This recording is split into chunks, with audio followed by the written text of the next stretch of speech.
There we go.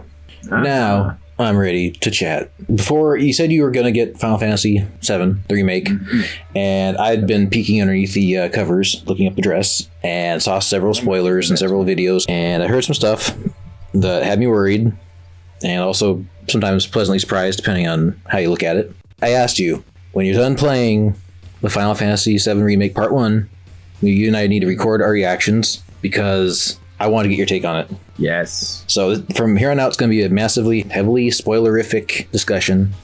And what the fuck is going on? Oh, baby. Woo. Man, I have not had this much fun with a game in a long time. And definitely, I mean, nostalgia was a part of it. No doubt. But this game was fantastic. But the way I'm comparing it and breaking it down for people is that Final Fantasy VII, the original, is like the Cliff Notes, and the remake here is the full book. Right. This is just all the details and everything. Because I mean, Square Enix did such a good job with this, because I when I went into it, I went in blind. You know, I played the demo. That was it. And then you stayed the hell away from me because I'm a spoiler. I'll spoil anything. You're an absolute spoiling bitch. Yes, I spoiled Rey being Palpatine's granddaughter, which is a shit spoiler and from a shit movie. But still, you still hold that over my head because I slipped. I do, because I wanted to fucking watch it there. Then just because you personally don't want to watch something doesn't mean everybody else doesn't want to. You fuck. I was trying to save you 3 hours of your life. Dude, I don't give a shit. Fuck off when it comes to spoilers around me. Never gonna let you down on that one. Anyways, I know. Which is why I kept my big fucking trap shut on Final Fantasy VII. I said, listen, just tell me what you think after you play it. Yes, but yeah, they did a really good job with just doing a little tightrope walk between the old stuff and the new stuff. They did such a good job with just bringing the world to life and then throwing in these new elements where it still feels really fresh to you. And the way I see it is that, this is the side of Final Fantasy VII that maybe was never been able to be told before until now, kind of thing. Maybe. I know that's not true, but that's the way I see it, to be able to make it so it's just interesting and fun and such. So yeah, what I saw in it was, granted, I only ever saw the Let's Plays because I don't have a PlayStation 4. I'll wait for the PC version, and if I can find 100 gigabytes to put the game file on. But anyways, I digress. So I watched several Let's Plays, and the combat looks great. I would have been content with just, polishing up the graphics and maybe doing, a little bit of the classic turn-based system. That would have been fine with me. But no, they went full out on the whole Final Fantasy 12-ish. Well, maybe not to that degree, but you can control different characters, and they fuck off and do their own thing. More 15. Yeah, 15. But they polished up the gameplay and made it, modern. The graphics look phenomenal, and the story is what we're going to be talking about. Because I'm honestly slightly mixed on the story. Number one, I agree with you 100%. They fleshed out Midgar to make it more live. So when shit happens, you feel it, right? And you also get the characters fleshed out better. Awesome, fantastic.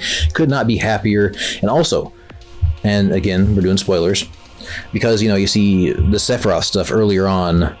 You also kind of know what the big bad's going to be, versus the original, which you thought you were just going up against a big corporation, right? Because it's one of my biggest complaints with Japanese storytelling is that they don't really. Final Fantasy VIII, I know you always hear me bitch about it, but Final Fantasy VIII, you think the big bad's sorceress. Which one? You get one down, and another one pops up, and you get the other one. Oh, this one's the real enemy. And it just keeps on, monsters from the moon, shit just gets thrown at you from left field. Whereas this one made the events of Final Fantasy VII feel more included and there from the beginning. Like the robed baddies who, towards the end of the original Final Fantasy VII, all hurl themselves off into the crater. You saw them in the original, but here you actually see what they're kind of doing. So it feels like the world's more explained, is what I'm trying to get at. Mm-hmm. Which is great. But then again, they're also doing a little bit of rewriting in the game. I imagine trying to keep it fresh, but I wonder if they're not adding an extra layer of complexity to the story. Because now it's like they expect you to have already played 7, and they're doing things that, like Cloud when he's fighting Reno, wins and he's gonna stay there, but then all of a sudden here comes the Whisperers, the cloaked Whispers. No extra ER. The Whisperers. All right, well, let's call them Whisperers. The hooded black Ghostbuster ghosts that sweep you off and basically keep the timeline intact is what they're trying to do, right? And I'm wondering if that's not. It's fresh, but I wonder if it's just not a little bit convoluted. Okay, so there's various different ways you can explain, I guess, just how the Whispers are, who they are, what they are, things like that.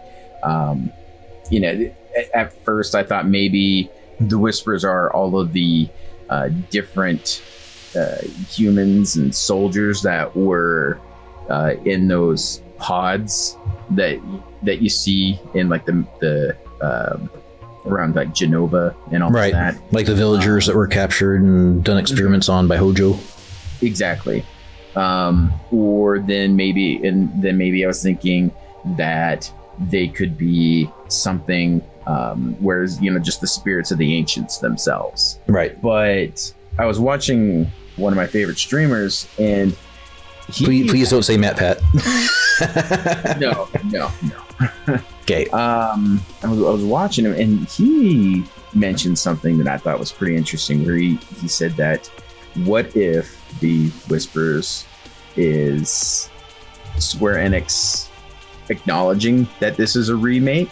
Since Destiny is such a huge thing with Final Fantasy VII, that these are trying to keep you on a set path, as in the path that you would be telling for Final Fantasy VII. Mm-hmm. And so then what I took from that then is, what if that by defeating them towards the end, you pretty much kind of break Destiny at that point, and the storytelling can go anywhere it wants at this point. That's a theory I've heard.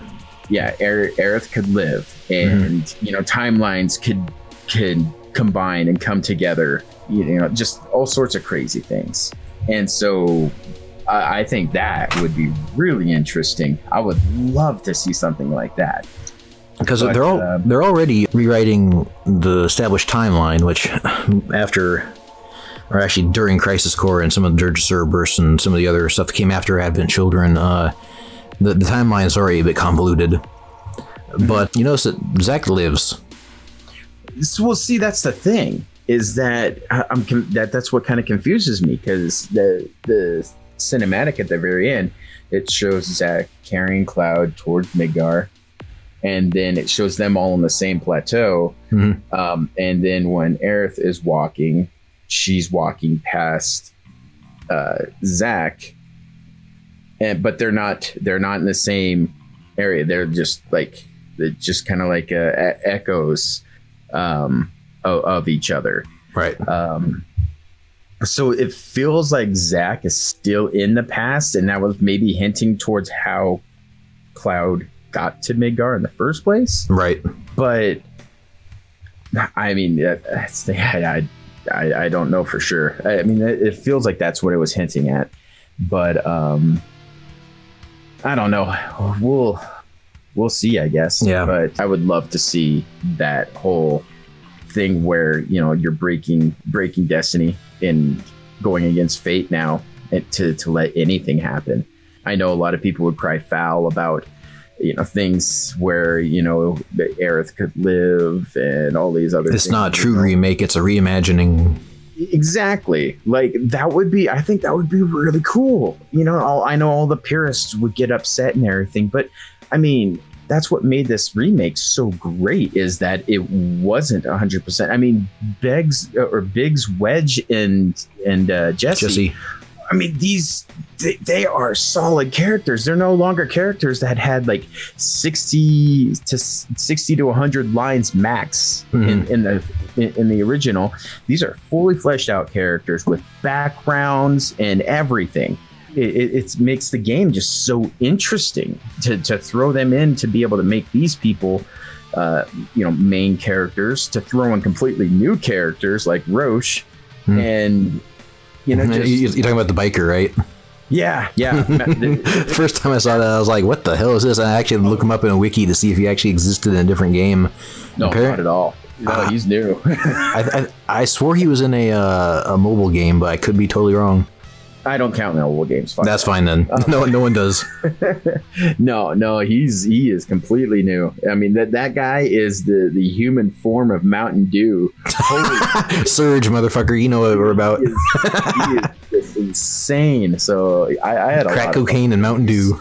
He's super corny with the whole poetry, weird things. He's screaming around, yelling on bikes, and then suddenly he's like, I'll ride with you till the end of our destinies or whatever. And you're just like, what the fuck are you saying, dude? Like, just stick the throttle in your bike. Like, but I mean, it's entertaining, and he was a lot of fun. I'm looking forward to seeing what more he might have. Yeah, probably some more racing mini games, because you're gonna have to race them eventually. Yeah, that'd be cool. So I'm up for it. Here's what I'm wondering. Okay, so Zach lives, and possibly, yeah, but it did imply, because at the end of Crisis Core, it's definitely implied that he's dead because he gets shot, point blank, everything else. But in here, you see a video, or a full motion video where he's beaten all the soldiers who are surrounding him, and he's like, yeah, okay, is that it? And then they start walking towards Midgard. So the entire course of that entire chain of events is different. Exactly. And then obviously, like you said, the rest of Final Fantasy VII Part 2 or Part 3 or how many ever they're going to do could be completely different from what was previously established. Now, as usual, I'm a middleman. I'm a fence rider, so I'm gonna say yes. I do think that they are not being true to the original, but here's the clincher though. Number one, they never had to be, and number two, technically, the original Final Fantasy VII is still canon, and you're not taking anything away from the original. Yeah. In fact, they practically give you a wink saying, "Play the original. If you haven't, wink, wink, wink. This isn't supposed to happen. Wink, wink, wink." Yeah, I mean, and it's incredible how faithful they are to the original. By they've kept in a lot of the same dialogue, and a lot of the same architecture, even when you're after the church and you're out on the roofs and you're running around, and instead of just jump, okay, we're out, and then you're down at the park, it takes a while, and there's just a really good chance of character building through there and everything. Like, they made it feel like you've already gone through the game, Final Fantasy. Because I mean, the time it takes, it took me 46 hours to beat the game. And so, I mean, within that time, you can easily beat Final Fantasy VII. And so it's just, it's, and then this is just the Midgard part. Well, I don't know, Final Fantasy VII was a pretty long game. Wasn't it like 20 hours or so? Final Fantasy VII? Yeah, it was, unless you knew a couple of good cheats or something, but wasn't it like at least a 20 to 40 hour game? Yeah. Oh, yeah, that's what I'm saying, is that you could, within that 46 hours to beat this remake, it would, you're able to beat Final Fantasy VII, the original, within that time. So, you get to know these characters so personally before you. Oh, just this segment, not the whole game, right? Yeah. That's. Oh, gotcha. Okay, I thought maybe you could beat it from beginning all the way to the end of Genova and Supernova and all that shit. In 46 hours, I'm like, man, how I gotta watch you play this shit. No. You know something I don't, man. I played the game 4 times. No, it's it took me 46 hours to beat just the remake here. Right. But yeah, no, it's cool. I mean, just seeing all the things that you can be able to do, and all of the things they kept original, and then just seeing something completely fresh 5 minutes later was just neat.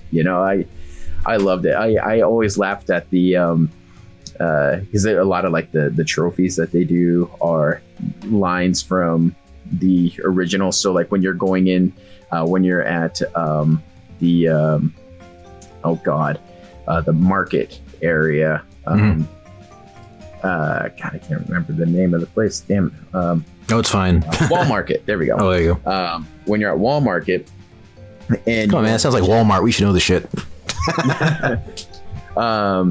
When you go into the gym, though, and then you expect you can be able to do the whole squats mini game, and you can. And you get the challenge, or you get the trophy. The trophy is called the Sultan the Squat, which is one of the doofus lines in the original. So they've got cool little callbacks, but then they've got things that are completely new, where the dance off in the dance off. Exactly. When I was watching that, I was laughing because it was so fun to watch. It was almost like watching it's like American Wedding when Stifler's dancing in the gay club. I was like, oh my God, this is amazing. Yeah, dude, it was outstanding, and it was brilliant. Yeah, because back then in the 90s and all that stuff, I mean, the whole Cloud cross dresses to get on up to Corneo's area or whatever, like it's like that was just like, haha, this is funny, he's cross dressing. But to flesh that out, even it's not even fleshing it on out, it's making it to where, because you can't just throw that into games these days. Yeah, well, first of all, it never made sense to begin with in the original game. Like I said, the some aspects of Japanese storytelling are kind of like, he gets cross-dressed, why? And it's just again, things come out of left field, and you have to build these mental bridges to connect one to the other. Oh, monsters from the moon, a sorceress. So yeah, it's fleshing out a lot of the story. To me, though, the more important thing on that was that, I mean, they're being with all of the being gay and the cross-dressing stuff, like today, you mash those together. I mean, that is a very, very thin line to walk. Oh God, yeah, you're not kidding, because it's absolute community. There's huge communities out there that you are suddenly having to represent, either representing or apologizing to someone about it. So the fact that they made it, they treaded that line very, very well, insanely well, to the point where almost nobody can complain about it. I can't remember what the guy's name is, Andrea or and I can't remember the guy that you have to impress, who puts you on into the who puts you on the stage, and then you get the whole makeover thing, and even the makeover thing was fun. It was just like they threw Cloud into Queer Eye for a Straight Guy kind of thing. That's what it seriously looked like. I mean, and it was so much fun to watch, and I just, for something that I thought was just going to be so insanely goofy, was just one of the funner parts of the entire game for me. Yeah, it was genuinely impressive how they handled it. And again, I was laughing at just pure joy, just because it was so fun to watch. Exactly. I was laughing so hard because it was just so much fun. Yes, it was great. It was like a musical. Exactly. Oh, what about the bit with the geisha giving you the hand job? I shouldn't have gone for the full price one. Oh God! When I saw the full price one, I was laughing my ass off, because I'm like, wow, they're not even hiding this. No, they're not at all. I was like, oh, biscuits! Wow, we massage your hand, and it's like, so you get a hand job, and then Cloud's acting like he's actually getting a real happy ending, and it's like, holy crap. Exactly. He walks out all just shy in a daze, and he's just like, yeah, I'm fine. That never happens to me. It's like, oh, okay, that's interesting. But yeah, that was weird. Walmart was just an interesting bit, which makes me really excited, because I mean, Walmart was a huge part of the game, and there was a lot to do. There was a lot of interesting things. I like how they had old Chocobo Sam.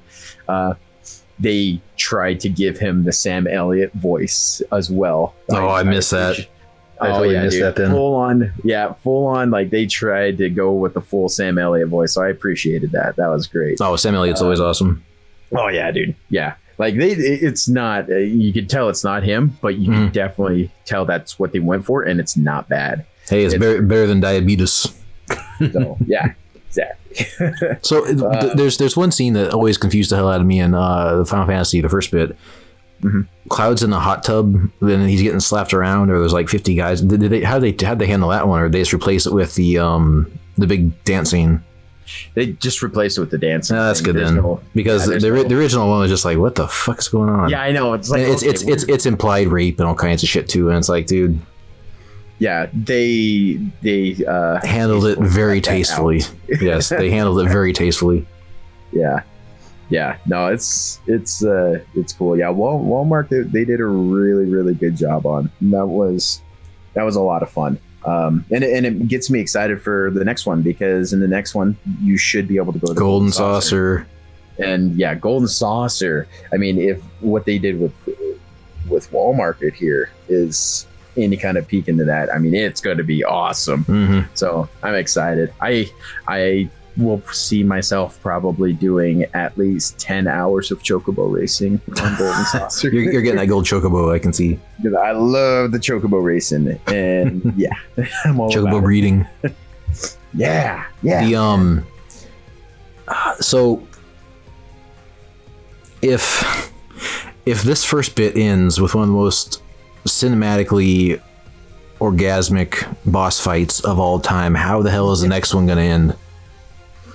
Because I mean, you were playing the ending of Advent Children at the end of this game, essentially. Yeah. Sephiroth's throwing buildings at you. He's not really doing supernova, because apparently that was an English thing that they added. Originally it was just like a solar flare and nothing else. It wasn't like destroyed the whole universe. But he ends up kind of doing like a mini supernova in it, and I was like, holy shit. And it gets to the bit where you flow into like your own mental state, because that's where Sephiroth kind of lives. And you confront him there, and I thought that it's almost the exact same ending as the original game. I was like, oh shit, is this it? And where do you go from here? Yeah, exactly. I mean, I'm hoping they don't throw everything away and just start from scratch, though. I hope they retain some bits, though, but I don't know. I mean, they definitely will, but I think that it's giving them a little. If this is really going to be the way it is, where going forward, there's going to be things that will break the way that Final Fantasy VII went. It gives them a lot of writing opportunities, and based off of what they've already done in this game, I would be very excited to see what they do, because it kept me on the edge of my seat this entire time. I mean, there's the scene when you get on up to the top of Shinra, and you got the president there, and Barrett gets stabbed. Yeah, I was going to ask you about that too. Like, did your balls shrivel in your stomach when you saw Barrett get stabbed? I screamed. Like, and all of the memories of what happens with Barrett in the future from the original game just rushed through my mind. I'm like, they're all fucking gone now. They're all gone. It was all shattering around you like broken glass. Oh, dude, I couldn't believe it. And so, yeah, that freaked me out. And see, that's the thing. It's just like these fresh things right here. It's keeping all of these Final Fantasy VII fans on their toes. Because, and it makes it so much fun. Like, I loved it. It was just such a crazy ride. And that's why I can applaud this, just because of the fact that, again, they're not negating the original. In fact, they're practically giving tons of nudges and winks to the original, saying, hey, the original still exists. This is just kind of a different deviation of the original that is still canon. But I'm wondering what they're going to do with the sequels and prequels. So prequels, obviously, Crisis Core, still gonna be the same thing, because the timeline hasn't diverged yet, though. But what about like Advent Children is the one that pops to mind, whereas Dirge of Cerberus and some of the later ones I could not really care too much about. But what do you think the tie-in with Advent Children will look like? I don't know if they'll go that far.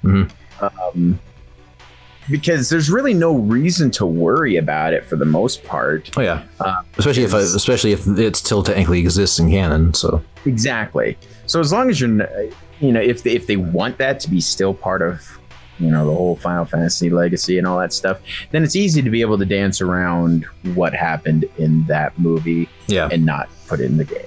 So I think good guys win, Sephiroth dies, and then lead on right into the movie. It'll pick up fine. Yeah, exactly. Where the movie, by the time that this whole saga will end, will probably look worse in the games. Yeah. Because holy shit, this is a good looking game. Although I don't know, they cleaned up that Blu-ray version of Advent Children pretty nicely.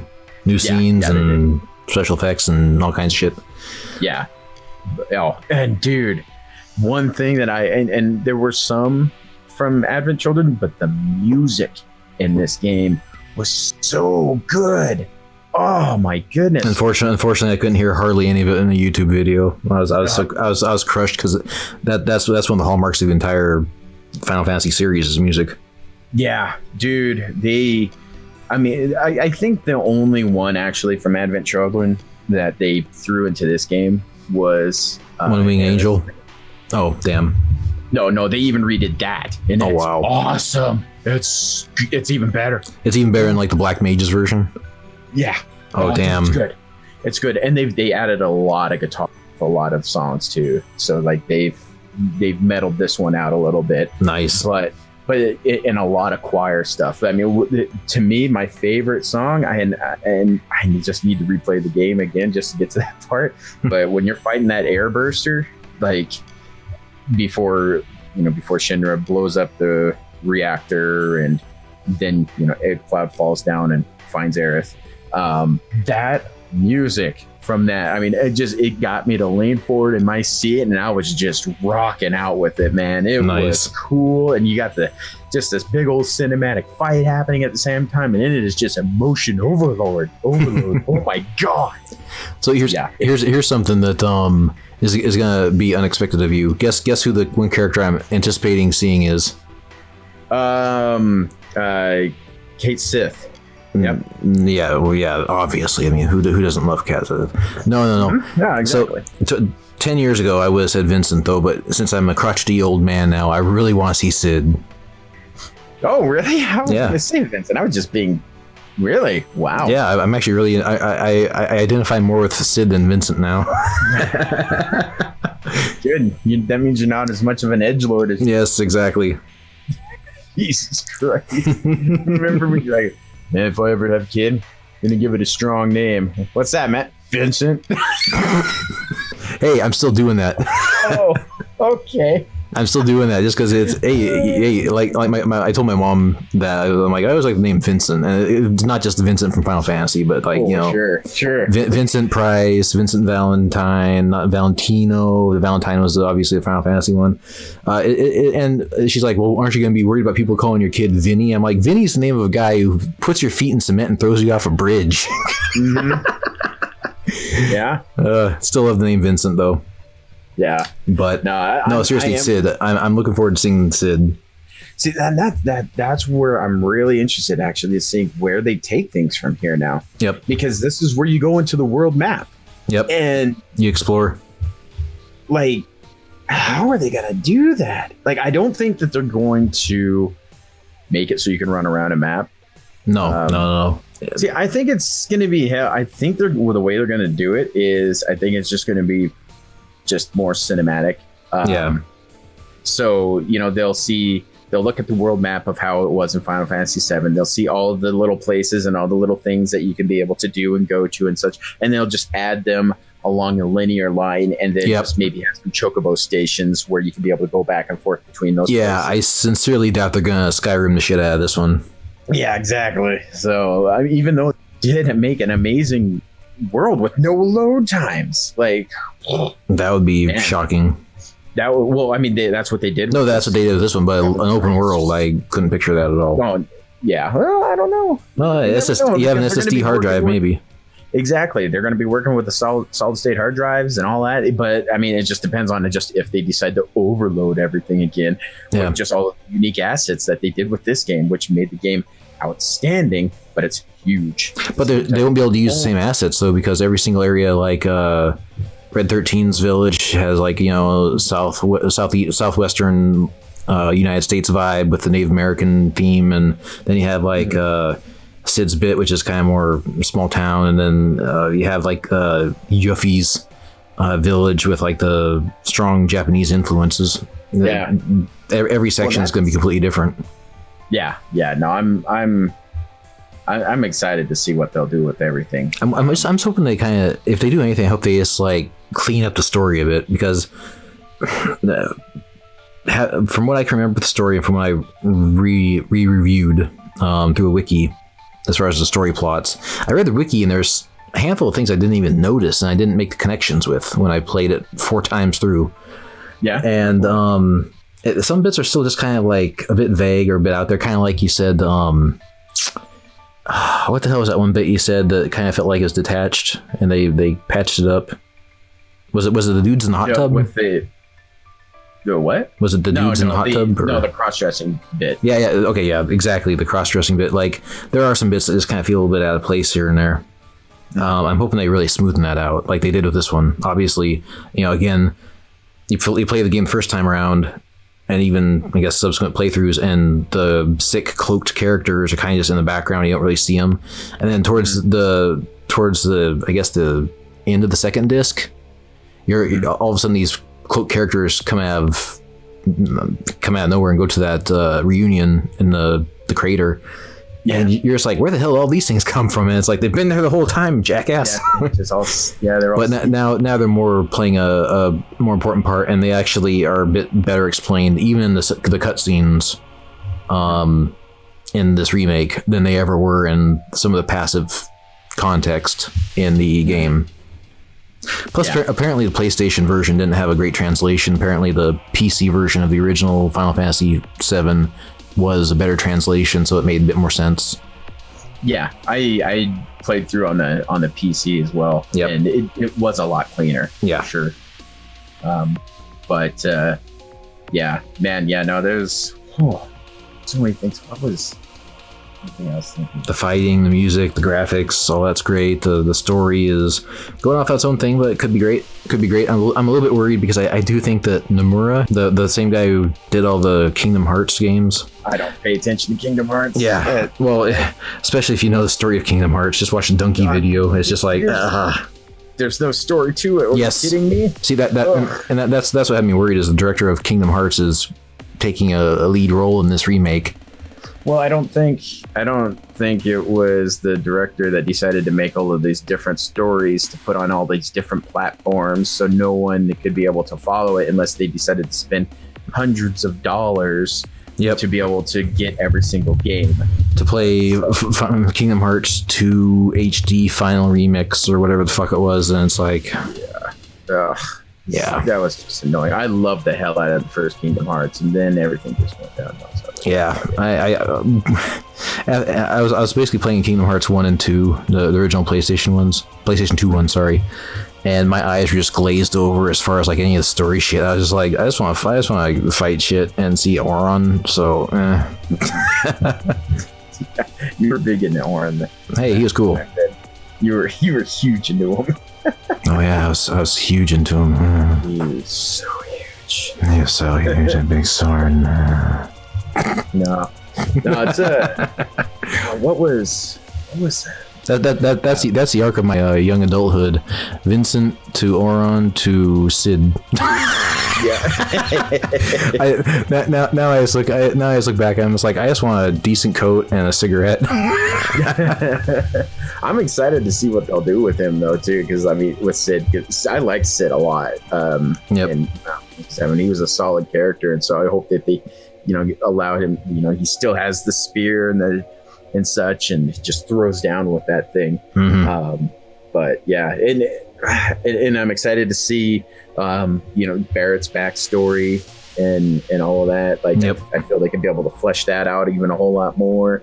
But man, no, yeah, gosh, everything about this was just so much fun. I mean, boy, I guess maybe because I haven't played Final Fantasy VII in a while. Yeah, it's been years. Really felt the impact of them dropping the plate.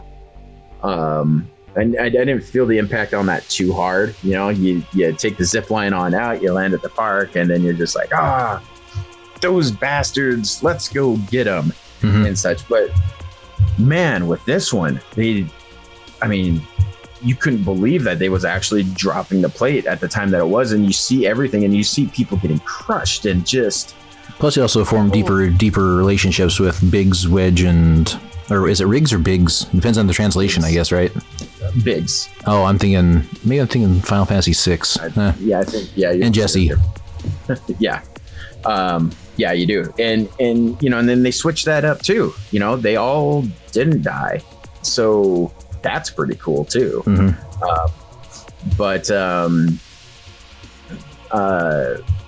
Yeah, it was just man, when they drop that plate and then you actually go back into Sector 7 there and to be able to see everything, and just the damage and all of that. I mean, it's just like you feel it. The human misery. And you spend so much time in this area anyways that it's an area that you're fond of, the alleyways and all that stuff, and so it's really it's really interesting to you develop a bond with all of it. Feel it. Yep. Yeah, exactly. So yeah, it's pretty cool what they did there with that. But so which one's a character that has the dark hair and the bandana is not the heavyset one?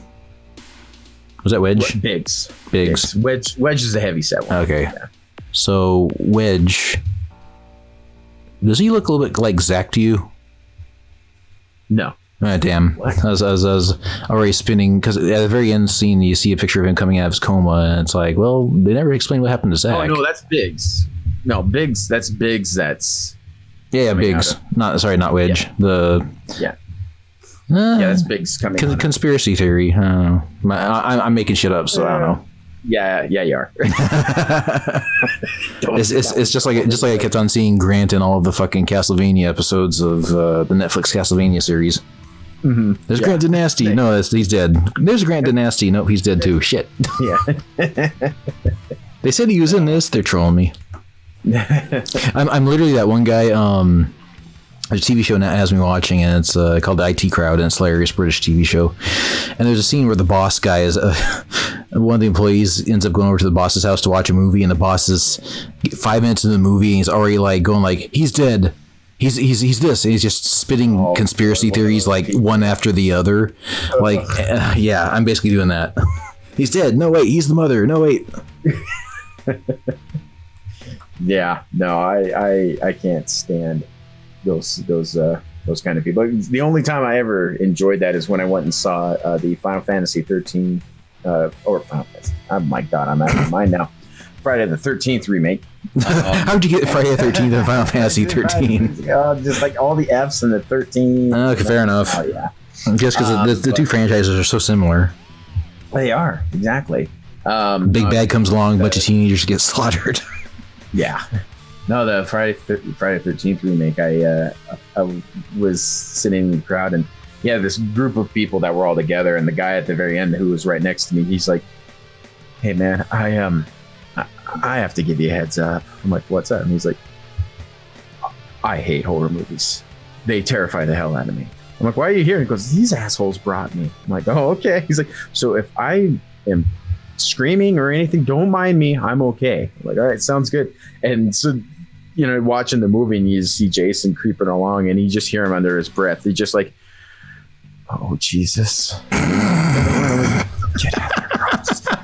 Get out of there!" And there is legit concern in this guy. He's not just like, "Oh, you're stupid" or anything like that. Like, he wants these people to be saved, and he's trying to whisper to them. Look behind you. It's almost like a joke about going to a black theater during like a horror movie, and all of a sudden you just hear in the theater, "Oh hell no!" Yeah, no. It was amazing. I loved it. That was a blast. That's the only time I've ever had a good time with anybody talking during a horror movie. But no, so Final Fantasy VII Remake. So I'm guessing you'd say full price, get it on PlayStation 4, don't wait for PC, all that kind of stuff, right? Oh yeah, dude. Definitely jump in and wait for PC. And hopefully the people who are listening to this are going in not cold because we just ruined everything for them. Yeah, we did exactly. we did say spoilers, so that's your own damn fault. Spoilers, exactly. But and that's the fun thing too, is that I got my my cousin. He bought the game. He's never played Final Fantasy, any Final Fantasy game before. When he played Final Fantasy 15, he's like, "Oh, I hated the combat on that." I'm like, "All right, well, don't get 7 then." And then he bought 7, and he's always a little, I don't know, dumb. No, so it just depends on his attitude. If he has a poor attitude going into a game, he's not gonna like it anyway. So I feel that's the way he had it towards 15, anyways. But he's really enjoying Final Fantasy VII, not knowing anything about it. He really likes the story and the gameplay and all of that. So it's neat to be able to hear somebody who has no idea who any of these characters are, to actually be able to enjoy it and still be able to follow the story. Because at the very beginning, they throw a lot of shit at you. It's like, especially when you're seeing the Sephiroth flashbacks. You see him having the little flashbacks where he has the little headache things, like oh no. That and then the whispers come along. And everything. There's tons of things happening here, but he's still able to follow it pretty well, and so it's good because that's a lot to throw at people. Because I think for newbies, the whispers would be kind of confusing, wouldn't it? Because let's say Barrett gets stabbed and you didn't know Barrett's not supposed to get stabbed. Barrett gets stabbed and all of a sudden, a ghost pops out and Barrett's healed and Red's like, oh, you're not supposed to die right here. And you'd be thinking that's cheap as shit if you're a newbie. But since if you're a veteran, you're like, yeah, that wasn't supposed to happen. Something else is going on. So it's almost like Final Fantasy VII getting infected with a virus. And honestly, I mean, I still kind of felt that. That is one thing that kind of cheapened, I guess, everything for me with the whispers, because there was that heavy thing towards the end where it's just like, this is not your fate. And so Barrett lives, and the spirits are able to help you on the motorcycle ride on out, and all of these different things, and you keep hearing Red. He's just always just like, nope, you weren't supposed to die there. We're supposed to keep going. It's like, why don't you all just lay down in the middle of the fucking street then? Like, they're gonna why don't you motherfuckers handle this shit? We'll go home. Yeah, exactly. It wasn't until the when Aerith did the whole thing and you were able to go into Destiny's Crossroads, and then you're fighting Fate and all of that stuff, that where I was just like, okay, cool, we're back on fucking track here. Because towards the end, there was kind of really relying a lot on that kind of stuff, so it still kind of, to me, kind of felt like it was a little cheap on things, but it's just, I think they were just getting the point across there, really diving into what Destiny is supposed to be. That it is a big heavy theme in this game. So and defying it is obviously a theme with the Zack living and whatnot. And at that point, with you going in and defying fate and fighting and all of that, despite it feeling like everything was kind of cheapened before, and that they were kind of helping you on out on all that stuff, to be able to be fighting him, fighting fate at that point, then it gave it, I think, that much more weight, because suddenly it's just like it felt kind of powerful.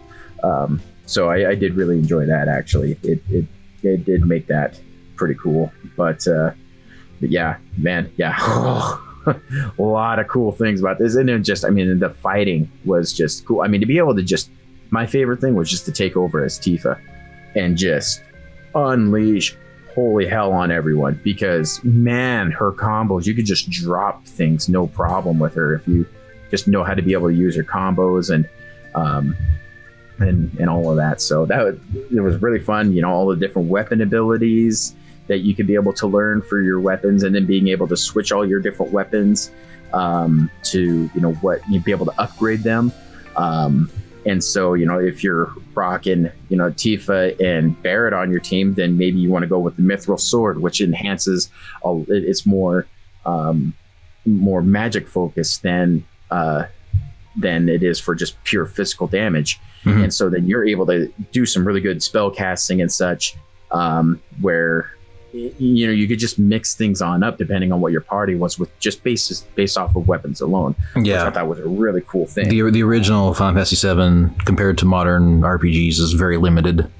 Yeah, it is for sure. It's like, okay, well, you have this old sword and you have a new one. Obviously, you dump the old one and get the new one. Yep, it has an extra materia slot. Yeah, you never went back, and then there's so many playthroughs, and I was one of them there too, that kept the Buster Sword for almost the entire game, because it was a well balanced weapon, and like, that's cool. I love that. It's there isn't a single weapon that you get in that game where you look at the list at the end of the game and say there's not one of these weapons is real absolute shit. Yeah. It's just all based off of personal preferences, so it's kind of cool. Yeah, upgrading the weapons is a huge thing. Each weapon has their own stats and traits, and then you can just upgrade them ad infinitum. So if you want the Buster Sword from here on out, you can keep it. Yep, exactly. Yeah, I want to do a run where I just keep the nail bat. Just go through and just bat everything, because that thing can unleash crits like no other. When you just negan everything, it is just vicious. So I think that would be kind of fun to do. But yeah, and then to add in the hard mode too is pretty cool. It's fun to see that. That's something I've yet to do. Yeah, well, if you're gonna do a hard mode stream, man, let me know, because I'll watch. Yeah, it's tough. Oh man, because I don't know if you're allowed to do healing spells. I know you can't do. I know you can't use items, which is a bummer. That makes it so I'm gonna have to rework Barrett, because Barrett was my item master. All right. But yeah, it's gonna be pretty interesting though. I'm looking forward to it. That almost doesn't sound like a difficulty. That sounds like a challenge. Beat the game without using items. Yeah, exactly. Or at least in combat, I guess. You can still use them between combat, can't you? Maybe. I'm not sure. I haven't played it yet. Sounds like they're trying to make you go Dark Souls. Yeah. But even Dark Souls let you use a freaking health potion. Yeah. No, it'll be pretty fun to be able to check on out. But yeah, no, they've added in some pretty cool stuff to it though. And just to give it end game content like that is, that's pretty damn solid. Well, now I have start the game all over, and now I have a third game to get if I ever get a PlayStation 4, or if we're lucky, the PlayStation 5 is going to be compatible with both. There's a lot of games you can get for the PlayStation 4, dude. Well, PlayStation 4's got some good ones. Yeah, but the ones that I've always had my eyes on were obviously Final Fantasy VII, Bloodborne, and Spider-Man. Yeah. I never. I like Bloodborne, but I'm not really, I guess, one of those Dark Souls kind of. And technically neither am I though, but the more I read on Bloodborne, the more I like it, just because of like the lore and all the secrets and shit, and it's the monster design. It's like, it's the same gameplay though. Oh yeah. It's if you're not big into the gameplay and all, then it's like Bloodborne's the one out of all of the Souls games that I guess I dove into the most. But just to me, the combat just is a little clunky. Like I like the Surge was really, really good. And that was Dark Souls style gameplay, but it was fast. Yeah, it was more responsive and a bit more God of War-ish and the responsiveness. Very responsive. Very responsive. Yeah, whereas Dark Souls, it punishes you by being a little bit sluggish. So that every move you make, you're committed to it. Yeah, it's just It's the reason why I hated the Force Unleashed games. Yeah, the first one you do something with the Force and you can't stop and block, so you got to take the missile head on. Yeah, and seeing that's with like Jedi Fallen Order, that was really fucking good. But it had definitely had some Souls elements to it. But but that was really fucking good too. That was a lot of fun. Well, shit. Now I need to wait. Well, apparently, Sony's doing all these exclusive games lately, but they're also going to release them on PC after a timed exclusiveness. So I think Final Fantasy VII is going to come to PC in a year or so. Yeah. So I don't know.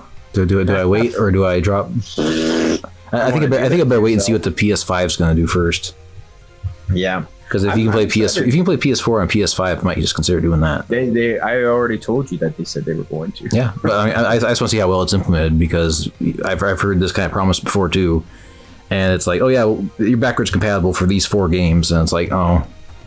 They said that they plan to do backwards compatibility on, I think it's like 1,500 PS4 games or something that. So, I mean, that's because it's on the same architecture though. It's still on a ATI and AMD system, so it's a common sense move. You're not replicating that 9-core PS3 architecture and yeah, fuck the PS3 backwards compatibility. That's just, let's call that the lost generation for Sony. Yep. That was No, I just wish that they would just bring some PS2 games, but just give me Legend of Dragoon. Please. Remake Legend of Dragoon in the same manner as this. You don't even need to remake it. Just make it so I can play it. That's all I want. My God, I fucking love that game. So you don't have a working PlayStation though? I mean, or a PlayStation 2 to play old PlayStation games on? I do, but I want other people to play it. Oh, gotcha. Then everybody else is gonna be like, damn, wow. Let's make this a game that everybody wants to now, and then a remake too now, and then they do the remake. Yes, that would be glorious. I love it. I don't know. That's one of those things where if I ever become extremely wealthy, which I won't, that is what I would sink my money into. Well, you can do the next best thing and start a. You can do the next best thing and start a petition. Oh yeah, because those always work, right? I got 2,000 people to sign it though. Here, Sony, make my game. Oh my God. They'd be like, yeah, we're already hemorrhaging money from our fucking movie department. We can't be arse doing this right now. Yeah. One of my favorite petitions that ever happened was for Mass Effect 3. Like, petition to make it so they rewrite the ending. So they're like, cool, sounds good, we'll do it. And then they did it, and it wasn't a rewrite of the ending. It was just like, here's more choices, fuck you. I loved it. Yeah, I don't know. Well, I mean, it wasn't the best ending. I'll give it that. Yeah, sure. Yeah, because the biggest I didn't love it. The biggest critique I heard was, I never would have played this amazing 3-part game if I knew it was going to be a death dirge or a death march. Shut your mouth, for Christ's sake! I mean, I wanted the happy ending. Oh, fuck off. That person doesn't watch Rob Zombie movies, then clearly. No. Sometimes there isn't a fucking happy ending. You know? And that's what makes things really fun and interesting. No, that's one of those things that kicks you in the nuts, like seeing Bear get stabbed. Yeah, exactly. First, when I saw that, I was like, "Oh shit! They're actually going completely. What the hell are they doing?" Dude, exactly. And that's where I was. They're learning too much from American movies. Black dude died first. Oh man, yeah. No, dude, I was upset. Oh yeah, I was right there too. I was like, wait a minute, what? That was crazy. That was so crazy. That I was just sitting there just watching the screen going, nah, no, and all of a sudden Ghost popped out and was like, bye, and it's like, yeah. But then meanwhile, you had that kick-ass Rufus fight going on. Yeah, that was a good fight. Shit. Dude, that Rufus fight was one of my favorites. Helicopter and everything. Yeah, dude, that was a lot of fun. That was a plus this little coin trick. Mm-hmm. Yeah. This is a new trick, and again, it's another wink to the audience, saying that this is a new trick, right? Wink, wink, wink. Have you played the first game or the original game? Wink, wink, wink. Mm-hmm. No, it's cool. That was great. I had a lot of fun with that. And so here's a quick question, just kind of wrap things up. Is there actually something that you would honestly want to change in the game, like something that was just like glaringly off? To me, the one thing that still, even though the remake tried to make it work and even incorporated it in other little areas, the whole haunted train yard thing still just doesn't make a whole lot of sense, because it's something that gets brought up in just mainly that spot. And it has no bearing or effect on the rest of the game. You know, ghosts don't really show up anywhere else. There's no little thing except for the whispers. Yeah, exactly. You know, but I mean that they're not the same thing. And it'd be different if there's like a materia spill or something and the life stream was kind of getting into places. And for I really hope that if anything they build on that maybe a little bit going forward, you know, make it so that's just not a one-off thing, because it just, if it is like just how it stands was out, it just doesn't make sense. It doesn't blend. Yeah, exactly. Monsters on the moon, man. Yeah. You know, one thing, okay, and this I remember this was the thing that I was trying to remember this to talk about. One thing that I really enjoyed about the game is that they kept bringing in all of these wild ass looking bosses and all that stuff from the original game, and they still managed to somehow make them work in this remake. And the biggest example of that, even though it's still, you're still kind of like, what the fuck is this? Don't tell me it's the house monster. It's the Hell House. Yeah. The Hell House, dude. I know. When they brought in a Hell House, I was like, holy shit. They actually put Hell House in this fucking game. Jesus. And it worked. It was a fun fight. It was great. Like, that was fun. So I was just laughing because I was just like, it's fucking Hell House. Really? Oh my God. It's you know, it must be a bad fight if it's something that you and I both thought on top of our heads. It's that freaking that house enemy. Yep. Such Jesus. a weird thing. This tiny house with the giant teeth, right? Isn't that what it was? Well, they put a little like robot head on it and gave it robot legs so it can run around, and then it starts flying around the house. So now you got a flying house, flying Hell House. Yeah, it was. Oh boy, it was fun. They did a decent job with it though. It was fun, but I mean, it was just like they looked at that and they're like, "Are we really going to put Hell House in this?" And they're like, yeah, let's do it. Let's just figure out how." You know, and I love that they took on that challenge. That's really cool.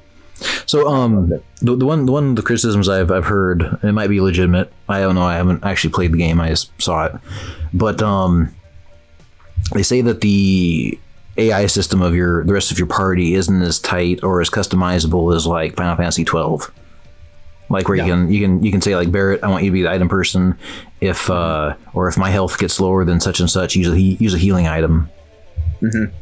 So I don't know how the rest of your party plays.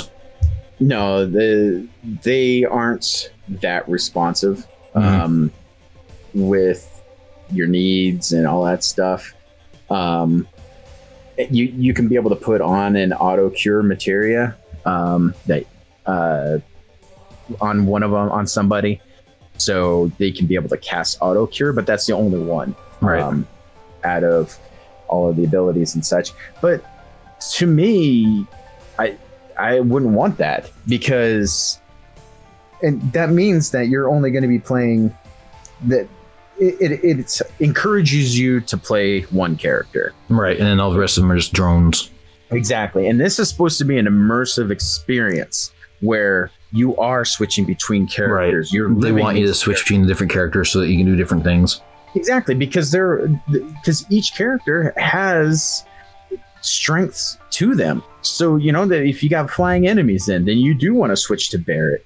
And you know, and then when you're fighting as Barrett, you know, if you press the X button, you could be able to shift between, you know, tell your other teammates what to do. So it's not the computer just go ahead and mindlessly doing everything, and then all you have to do is just focus on your character. This is supposed to be a team experience, and so you are supposed to be commanding these characters. This isn't supposed to be just some simple RPG and all that stuff. Just as how Final Fantasy VII, you know, you don't just control as Cloud and just keep hitting attack. You know, you have teammates. That's Final Fantasy 13. Oh yeah, exactly. Fuck that game. I got 2 hours in and I was like, fuck this game. I got an hour in, and then 6 months later I was like, you know what, I'm gonna give it a solid chance. And then I got 10 hours in, I was like, what the fuck have I just done to myself? But don't you know that it gets good after the 20-hour mark? No, fuck that. It does not. It does not. There, nothing of that whole series makes sense. It's terrible. But no, you're supposed to, that's how Final Fantasy VII. You used every one of those characters. So why should it be in this game? You don't. Yeah, I enjoyed it. I really liked it because then there's parts where everyone's low on health, and then be able to use an item or a spell. You have to have one of your ATB bars filled on up, and you get to a point where everybody's really low on health, and you're like, holy shit, how am I going to go ahead and get to a point where I can fill up an ATB bar, and then who am I going to heal to be able to carry us through until everybody else can get them?